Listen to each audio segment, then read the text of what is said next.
Hello students, मैं विनीत कुमार गुप्त, सहायक प्राध्यापक, शासकीय लरंगसा स्नातकोत्तर महाविद्यालय रामानुजन। मैं आज इस वीडियो लेक्चर में MA political science fourth semester paper 1 में भारत और अमेरिका के संबंध विशेषतः आफ्टर कोल्ड वॉर तो चर्चा करते हैं। भारत और अमेरिका के जो संबंध हैं, अगर उनको दृष्टिगत देखें तो बहुत मधुर नहीं रहे हैं शुरुआत से। दोनों राष्ट्र लोकतांत्रिक राष्ट्र हैं, विधि के शासन के आधार पर संचालित होते हैं। दोनों में व्यक्ति को अधिकार और स्वतंत्रताओं पे बल दिया जाता है। फिर भी दोनों राष्ट्रों के मध्य एक उतार चढ़ाव रहा है। इन सारी वैचारिक समानताओं और राजनीतिक समानताओं के बावजूद ये राष्ट्र अलग अलग रहे, एक साथ नहीं हो पाए। स्वतंत्रता प्राप्ति के बाद भारत ने गुटनिरपेक्षता की नीति का वर्ण किया, उसको अपनाया, जो कि एक स्वतंत्र विदेश नीति का पालन करने की बात कहती है। जबकि अमेरिका ये अपेक्षा करता था कि भारत एक लोकतांत्रिक राष्ट्र है, तो उस नाते शीत युद्ध के काल में वो अमेरिका के साथ आएगा। लेकिन भारत ने स्वतंत्र विदेश नीति के लिए गुटनिरपेक्षता की नीति को अपनाया। न केवल इस नीति को अपनाया बल्कि इस नीति को नेतृत्व प्रदान किया और दुनिया में इसको व्यापक समर्थन मिला और ये गुटनिरपेक्ष आंदोलन में परिवर्तित हो गया। वहीं दूसरी ओर भारत का पड़ोसी पाकिस्तान शीत युद्ध काल में, शुरुआती काल में अमेरिका के सैनिक संगठन सेंटो का सदस्य बना, जिस कारण अमेरिका का झुकाव पाकिस्तान के प्रति रहा और पाकिस्तान के प्रति झुकाव के कारण वो कहीं ना कहीं भारत के विरोध तक चला गया। जैसा भारत के कश्मीर के मामले में यूएनओ में जो भारत के संबंध में जो कश्मीर के मामले उठाए गए, उसमें अमेरिका ने पाकिस्तान का पक्ष लिया, भारत का विरोध किया। 1965 और 1971 के युद्ध में उसकी पाकिस्तान की मदद की। यहाँ तक कि 1971 के युद्ध में पाकिस्तान पे अमेरिका ने भारत पर दबाव बनाने के लिए अपने नौसैनिक बेड़े तक को भारत की ओर भेजा। इन तात्कालिक परिस्थितियों में भारत ने सोवियत संघ की तरफ मैत्री का हाथ बढ़ाया और एक रक्षा मैत्री संधि की, जिससे भारत के सामरिक और सुरक्षा हितों को सुरक्षित किया जा सके। भारत ने 1968 की एनपीटी परमाणु प्रसार संधि पर हस्ताक्षर नहीं किए। भारत का मानना था कि ये भेदभावपूर्ण है, इसलिए अमेरिका भारत की पे अविश्वास, कहीं ना कहीं अविश्वास करता था इन कारणों से। अगर भारत और अमेरिका के संबंधों को देखें तो उसमें दो मूल बात हैं। पहला, भारत अंतर्राष्ट्रीय समुदाय में, अंतर्राष्ट्रीय राजनीति में अपनी एक महत्वपूर्ण भूमिका निभाने का महत्वाकांक्षी रहा, उसके लिए सतत उसने प्रयास किए। वहीं दूसरी ओर अगर अमेरिका की बात करें तो अमेरिका अपने सुरक्षा हित और अपने राष्ट्रीय हितों की पूर्ति के लिए अनेक राष्ट्रों का अपनी सुविधा के हिसाब से उपयोग करता रहा। क्योंकि यूएसएसआर को शीत युद्ध के काल में संतुलित करने के लिए उसको भौगोलिक स्थिति के कारण पाकिस्तान का सहयोग लिया, उसका भारत के मुकाबले में पक्ष लिया। 1979 में यूएसएसआर ने अफगानिस्तान में हस्तक्षेप किया, तो अमेरिका ने अफगानिस्तान से यूएसएसआर को बाहर पीछे हटाने के लिए पाकिस्तान का इस्तेमाल किया। उसने पाकिस्तान को काफ़ी साजो सामान, हथियार, पैसा उपलब्ध कराया और भारत की सुरक्षा चिंताओं को दरकिनार किया। ये भारत के लिए बहुत ही चिंताजनक था। पाकिस्तान ने हिंद महासागर में डियागो गार्सिया में अपना नौसैनिक अड्डा बनाया, जिसकी भारत ने तीखी प्रतिक्रिया दी। इन सब के बावजूद भी भारत और अमेरिका के बीच में एक सहयोग के प्रयास निरंतर चलते रहे, तल्खी आई प्रयास चलते रहे। इसी बीच 1974 में भारत ने परमाणु परीक्षण भी किया पोखरण रेंज में, जिससे भी अमेरिका काफ़ी नाराज़ था। और दूसरी तरफ भारत ने ना तो एनपीटी पे हस्ताक्षर किए थे, तो कहीं ना कहीं भारत की परमाणु नीति को लेकर अमेरिका में शंका थी अमेरिका को। दूसरी तरफ उससे आगे बढ़ते हैं तो राजीव गांधी प्रधानमंत्री के काल में कुछ सहयोग अपनाने का प्रयास किया गया तकनीकी के क्षेत्र में, आईटी के क्षेत्र में कुछ समझौते हुए, जिससे उसमें आगे बढ़ने का प्रयास किया गया, उस कटुता को कम किया जा सके इसके लिए प्रयास किया गया। राजीव गांधी ने विशेषतः प्रयास किया। लेकिन 1991 आते आते एक नाटकीय परिवर्तन हुआ अंतर्राष्ट्रीय परिदृश्य में। 1991 में सोवियत रूस का विघटन हुआ, क्योंकि सोवियत रूस में वहाँ के शासक सोवियत संघ में वहाँ के शासक मिखाइल गोर्बाचोव ने पेरेस्ट्रोइका और ग्लासनोस्ट की नीति अपनाई, और वहाँ के जो तत्कालिक कारण थे उसकी वजह से सोवियत संघ का अनेक राष्ट्रों में विघटन हो गया। और उसी समय भारत की आर्थिक परिस्थिति ऐसी थी कि जिसके कारण प्रधानमंत्री नरसिम्हा राव जी के नेतृत्व में उदारीकरण और वैश्वीकरण की नीति को अपनाया गया। इन दोनों घटनाओं ने अंतर्राष्ट्रीय परिदृश्य को एकदम बदल दिया। 1991 में सोवियत विघटन के साथ ही शीत युद्ध की समाप्ति हो गई। इसके साथ ही अब पाकिस्तान का वो महत्व अमेरिका के लिए नहीं रहा जो अब तक था। दूसरी ओर भारत के द्वारा उदारीकरण और वैश्वीकरण की नीति को अपनाने के कारण अमेरिका को एक बेहतर निवेश और व्यापार के लिए विकल्प मिला, चूंकि भारत अपने आप में एक बड़ा बाजार है, एक उभरता हुआ देश है। इन सब परिस्थितियों से और नरसिम्हा राव जी के प्रयासों से इसमें सुधार लाने का प्रयास किया। 1995 में मालाबार के नाम से एक नौसेना का अभ्यास भी हुआ भारत और अमेरिका की नौसेना के मध्य, और संबंधों को सुधारने का एक सतत प्रयास किया जाने लगा। इसमें इंद्र कुमार गुजराल ने और अटल बिहारी वाजपेयी ने अपने स्तर से उसमें महत्वपूर्ण योगदान दिया। 1998 आते आते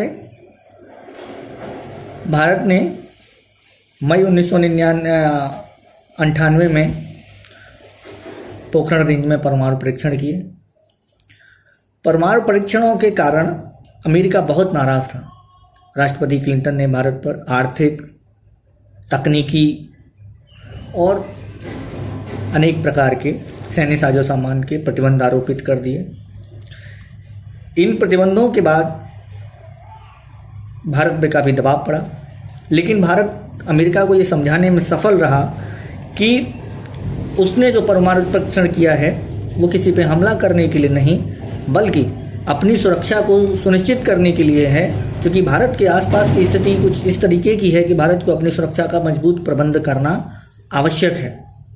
और भारत ने इसके साथ कमिटमेंट दिया अपनी परमाणु नीति में कि भारत किसी पे भी पहले परमाणु हमला नहीं करेगा, लेकिन जैविक और रासायनिक हमले की सूरत में ये विकल्प खुला रहेगा।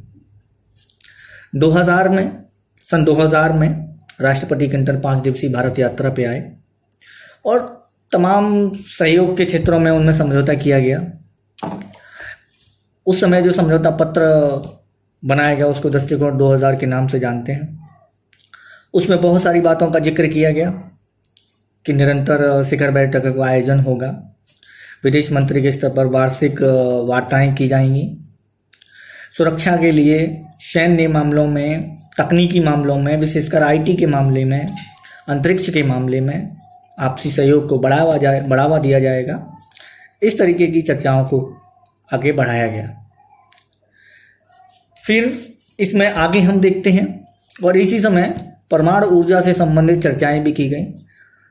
फिर आगे आते आते 2001 में अमेरिका में एक बहुत बड़ा आतंकवादी हमला हुआ और उस हमले की भारत ने कठोर निंदा की, घोर निंदा की, और साथ ही ये अमेरिका को ये अपनी ओर से कहा कि भारत जांच में और इस आतंकवाद की लड़ाई में उसको समाप्त करने में अमेरिका के साथ पुरजोर तरीके से खड़ा है। जो भी आवश्यकता होगी भारत उसमें सहयोग करेगा।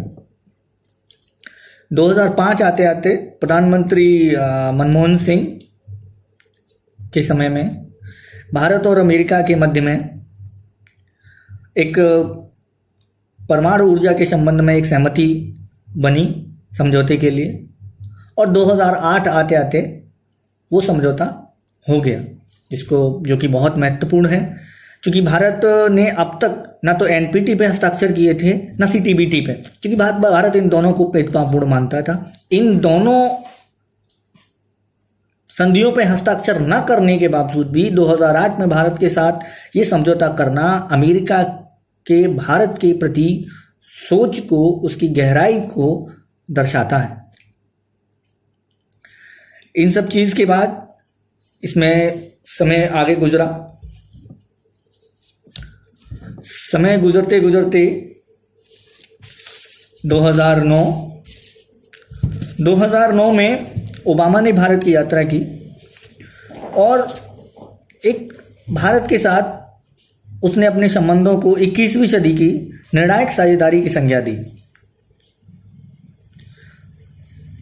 और सहयोग के तमाम क्षेत्रों में, उसमें ऊर्जा था, परमाणु सुरक्षा, परमाणु ऊर्जा, आतंकवाद, पर्यावरण, शिक्षा, स्वास्थ्य, कृषि, अन्य अलग अलग क्षेत्रों में सहयोग को तेजी से बढ़ाया जाना, आदान प्रदान, खासकर व्यापार के क्षेत्र में। क्योंकि जब से 1991 के बाद भारत और अमेरिका के संबंध बेहतर हुए, भारत और अमेरिका का व्यापार तेजी से आगे बढ़ रहा था, जो कि दोनों ही देशों के एक दूसरे के साथ बहुत ही घनिष्ठ व्यापारिक संबंधों को दर्शाता है। क्योंकि इस समय तक भारत अपने उभर चुका था आईटी के क्षेत्र में, एक सैन्य ताकत के क्षेत्र में, अंतरिक्ष ताकत के क्षेत्र में भारत ने अपनी पहचान स्थापित कर ली थी। एक मजबूत इकोनॉमी के तौर पे देश खड़ा होने लगा था, और जो भविष्य में एक बड़ा बाजार और एक शक्तिशाली राष्ट्र होने के नाते अमेरिका को ये समझ आ रही थी कि अगर एशिया में चीन को काउंटर करना है, चीन को संतुलित करना है, तो भारत का सशक्त होना आवश्यक है। इसीलिए उसने भारत को तकनीकी हस्तांतरण, सैन्य साजो सामान और व्यापारिक सुविधाओं के सारे प्रयास जारी किए और उनको तेजी से आगे बढ़ाने का कार्य किया। यहाँ तक कि भारत को अब अमेरिका अपने से तमाम रक्षा हथियारों को देने की पेशकश करता है। वहाँ से हमारे पास ड्रोन, होवित्जर तोपें, चिनूक हेलीकॉप्टर, अपाचे हेलीकॉप्टर और बहुत सारी टेक्नोलॉजी और अलग चीज़ों में टेक्नोलॉजी का आदान प्रदान प्राप्त हुआ है। भारत की तमाम आईटी कंपनी वहाँ काम करती हैं, सेवा क्षेत्र की खासकर कंपनी वहाँ काम करती हैं। 2014 में प्रधानमंत्री नरेंद्र मोदी की यात्रा अमेरिका की हुई। वहाँ वो ओबामा से लंबी बातचीत हुई। लंबी बातचीत के बाद आपसी सहमति बनी। आपसी सहमति के हिसाब से व्यापार में, निवेश में सहयोग की बात हुई। और इसी समय भारत में एक प्रोजेक्ट जो कि चल रहा था स्मार्ट सिटी का, उसमें सहयोग की अमेरिका ने बात की। इसी बीच 2015 में एक बड़ी बात हुई कि भारत ने अमेरिका के राष्ट्रपति को 2015 के गणतंत्र दिवस के लिए आमंत्रित किया मुख्य अतिथि के रूप में, और वो आए। पहली बार भारत में गणतंत्र दिवस के अवसर पर कोई भी अमेरिकी राष्ट्रपति आया। ये इस बात का संकेत है कि भारत और अमेरिका के रिश्ते कितने प्रगाढ़ होते जा रहे हैं। दुनिया को ये संदेश था कि भारत और अमेरिका के रिश्ते सामरिक साझेदारी के साथ साथ अब और ज़्यादा मजबूत होने लगे हैं। पीएम मोदी ने अमेरिका में भारत में निवेश करने के लिए कहा। उन्होंने कहा भारत एक लोकतांत्रिक देश है, वहाँ विधि का शासन है, स्वतंत्र न्यायपालिका है, आधारभूत मजबूत संरचना है, एक स्किल्ड सस्ती वर्कफोर्स है। हमने वहाँ बिजनेस के लिए जो मॉडल है उसमें काफ़ी सुधार किया है। ईज ऑफ डूइंग बिजनेस में काफ़ी इम्प्रूवमेंट आई है, इसलिए आपको भारत में करना चाहिए। और इससे ऊपर भारत बहुत बड़ा बाजार है जो आपको हर प्रकार से लाभ देगा और भारत और अमेरिका के संबंधों को और बेहतर बनाएगा। इससे आगे फिर अगस्त 2016 में भारत और अमेरिका के बीच में एक रक्षा समझौता होता है जो कि बहुत ही महत्वपूर्ण था, न केवल पाकिस्तान और चीन के दृष्टिकोण से बल्कि दुनिया के दृष्टिकोण से। इस समझौते ने के अनुसार भारत व अमेरिका में जो साजो सामान, मरम्मत और आपूर्ति के लिए एक दूसरे की संपदाओं और सैन्य ठिकानों के उपयोग कर सकेंगे, इस बात की सहमति बनी, जिसको कहते हैं भारत और अमेरिका के बीच logistic exchange and memorandum of agreement sign हुआ। ये अपने आप में बहुत महत्वपूर्ण था कि भारत और अमेरिका एक दूसरे की सैन्य संपदाओं का उपयोग कर सकते हैं। ये कहीं ना कहीं चीन के साथ साथ पूरी दुनिया को संकेत था, क्योंकि चीन दक्षिणी चीन सागर में और हिंद महासागर में तमाम तरीके की गतिविधियां कर रहा है, अपना वर्चस्व बनाने का प्रयास कर रहा है। क्योंकि दक्षिण चीन सागर और हिंद महासागर एक ऐसा क्षेत्र है जहां से अंतर्राष्ट्रीय व्यापार का बहुत बड़ा हिस्सा यहीं से होता है। इस कारण से इस क्षेत्र में संतुलन, सुरक्षा का होना बहुत ज़रूरी था और भारत और अमेरिका मिलके इस चीज़ में सुनिश्चित करना चाहते थे। इसलिए भारत और अमेरिका दोनों द्विपक्षीय अभ्यास सेनाओं का, नौसेना, वायुसेना, थल सेना या संयुक्त अभ्यास, जिसमें कई देश शामिल हो सकते हैं, करने लगे। एक संतुलन बनाने का प्रयास करने लगे। भारत भी चाइना के आसपास के पड़ोसी राष्ट्रों के साथ में मजबूत संबंध बनाने लगा। अमेरिका भी यूएनओ से लेके अलग अलग संगठनों में भारत की उपयोगिता, भारत के महत्व को बताने लगा। इवन ओबामा के समय तो जब वो भारत आए थे तो उन्होंने भारत की सुरक्षा परिषद में स्थायी सदस्यता के दावे को स्वीकार किया था और उस पर सहमति जताई थी। तो अमेरिका के और भारत के हित अब एक दूसरे से मिलने लगे। यहाँ ये ध्यान रखने वाली दो बिंदु जानना जरूर आवश्यक है कि अमेरिका और भारत के संबंध को बेहतर बनाने में दो महत्वपूर्ण बिंदु हैं जो अमेरिका के अंदर से हैं। पहला, इंडियन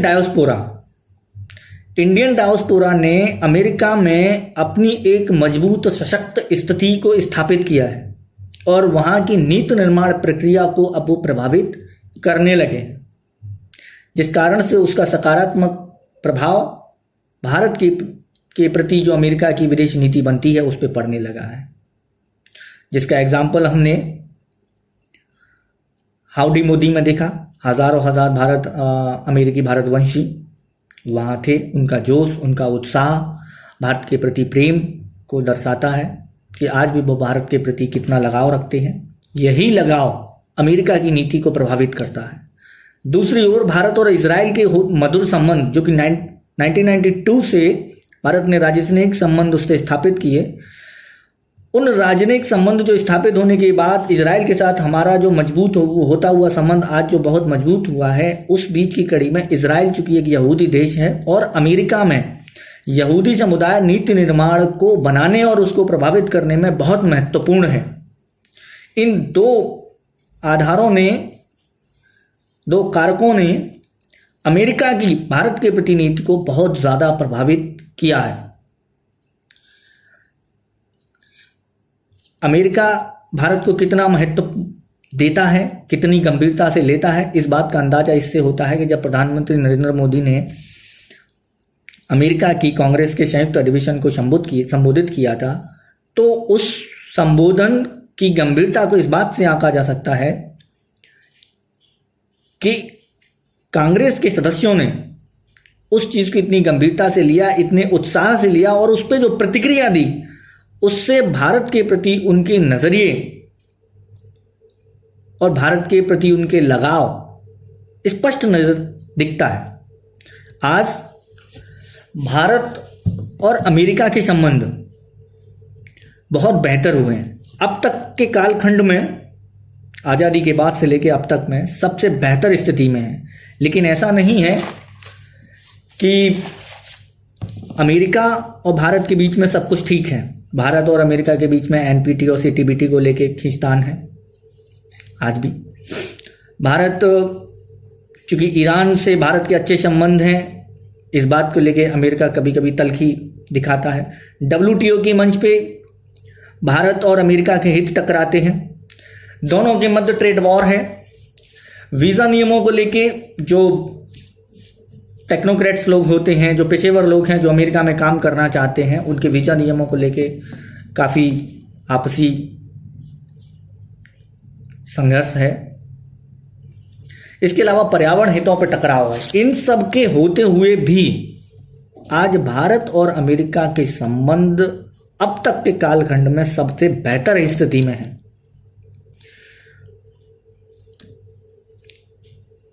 इंटायर कालखंड जो है, अगर उसको दृष्टिगत करें तो काफ़ी उतार चढ़ाव भरा रहा है। एक कालखंड है स्वतंत्रता के बाद से लेकर 1991 तक का, और दूसरा कालखंड है 1991 से लेकर अब तक का। अभी हाल ही में 2020 की शुरुआत में राष्ट्रपति ट्रंप भारत आए थे और उनका जो गर्मजोशी से स्वागत किया गया, और उन्होंने तमाम हथियारों का, साजो सामान का, जो कि आमतौर पे वो किसी अन्य देश को नहीं देता, खुली पेशकश की। ये भारत के महत्व को अमेरिका समझ रहा है। अब वो यूएनओ में भारत की मांग को, यहाँ तक कि कश्मीर के मामले में अब वो कहने लगा है कि ये द्विपक्षीय मसला है, हम इसमें कोई हस्तक्षेप नहीं करना चाहते हैं। तो इस लिहाज से भारत और अमेरिका के संबंध अब तक की बेहतर स्थिति में हैं।